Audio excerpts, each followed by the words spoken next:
I told you not to worry about me, but I just couldn't wait another minute to see you. Seriously?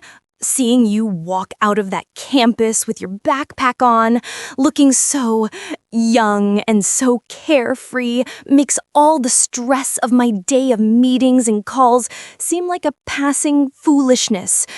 Were you expecting my chauffeur to pick you up? Because, of course not. I wanted to drive myself to have the pleasure of giving you this surprise and seeing that lovely look of astonishment on your face. I knew you would be around this area at this time.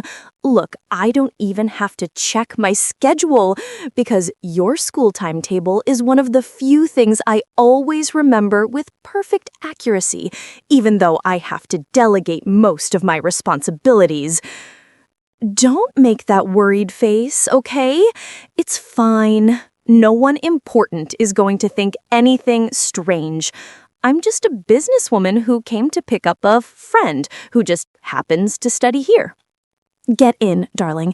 Don't just stand there on the sidewalk as if you were waiting for a bus that will never arrive. The interior of this car is much more comfortable, and frankly, I don't want the afternoon sun to ruin your pretty skin. I need you to sit here, next to me, where I can see you clearly while I tell you all the boring details of this morning's board meeting. Although I know that the only thing you're really interested in is the credit card. Why didn't you notify me you were coming? What kind of question is that, my love? The whole point of this visit is precisely that it was completely unexpected. I wanted to disrupt your predictable routine and remind you that there is a world of excitement and luxury waiting for you outside these academic walls and the silly rules of professors who only teach you outdated theories that will be useless to you in real life, which is to say, in my world. I realized that you had run out of credit for your whims this week, and I couldn't allow that to happen. A fashion emergency, I suppose. And since you weren't answering my messages as quickly as I would like, I decided that the most efficient solution was to come personally, deliver this to you by hand, and make sure you received your dose of spoiling and attention, which is the only thing I really need to give you. Look, here you go. I've loaded a little more than usual this time. No, you don't have to thank me that way. You know I do it because it amuses me, and because I enjoy seeing you happy and without any financial worries in the world. Consider it a small bonus for the patience you have with my busy schedule and for not asking too many questions about the husband.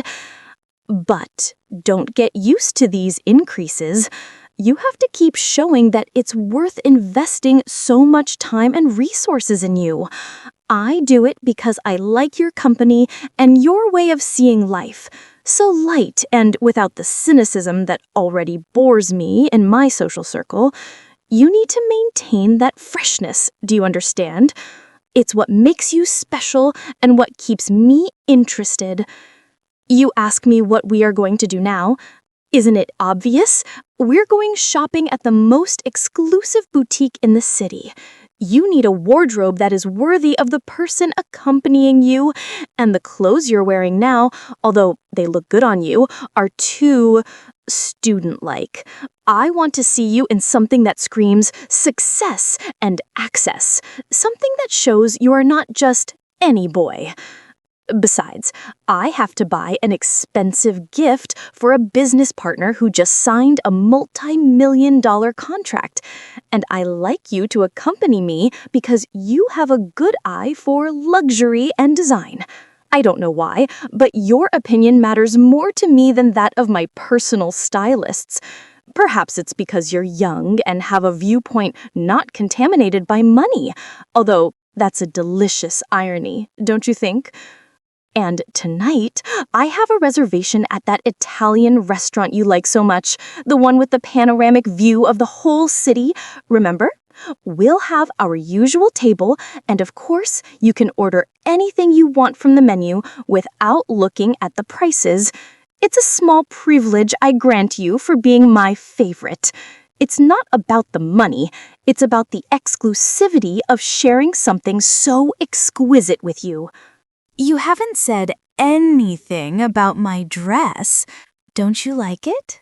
I spent almost an hour choosing this color, thinking it would perfectly match the tone of your eyes. It's a new design from Milan, and it has a cut that highlights my figure, don't you think? You need to be more observant with those details, because they are important to me and make me feel valued. You look at me in such an innocent and slightly silly way at the same time, you know.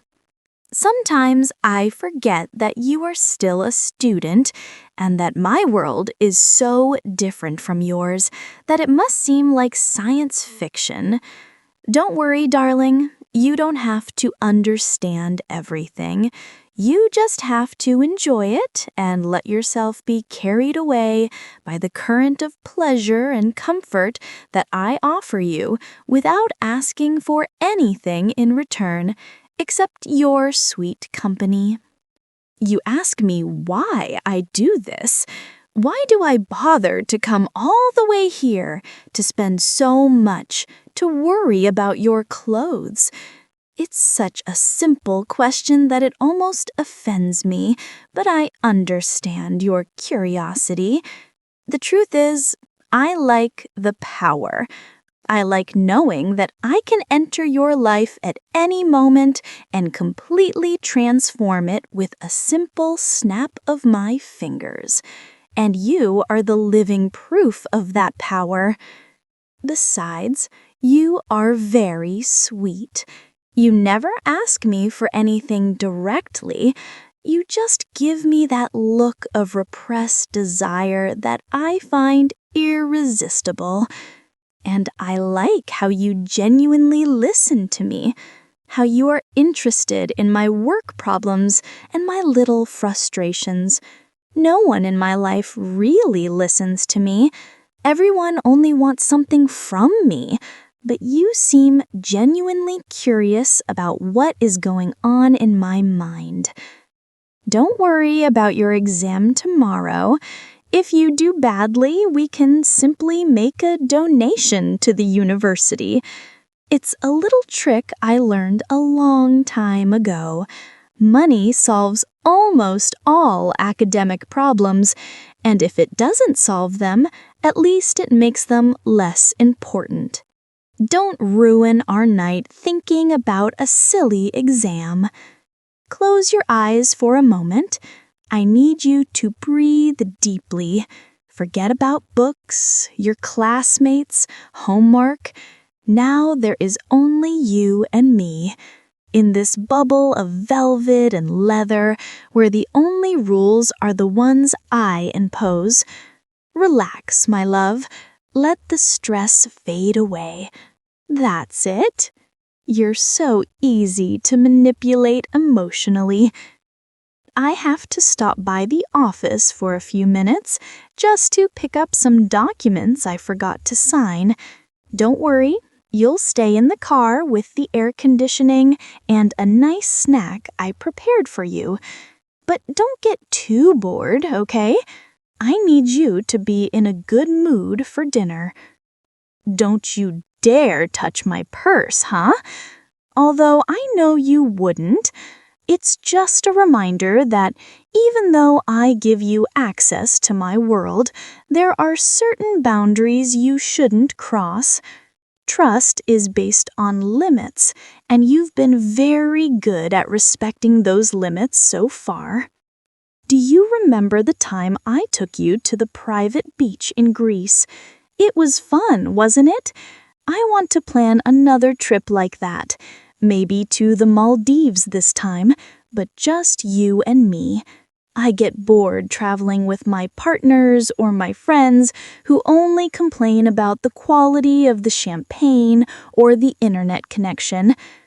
I want to take you somewhere where you can wear light clothes and where no one recognizes us, where we can be completely ourselves without the social masks I have to wear every day to maintain my empire.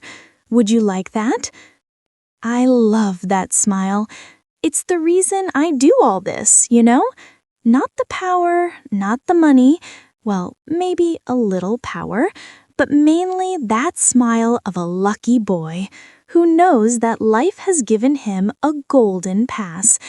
Now, let's go buy you that watch you desire so much.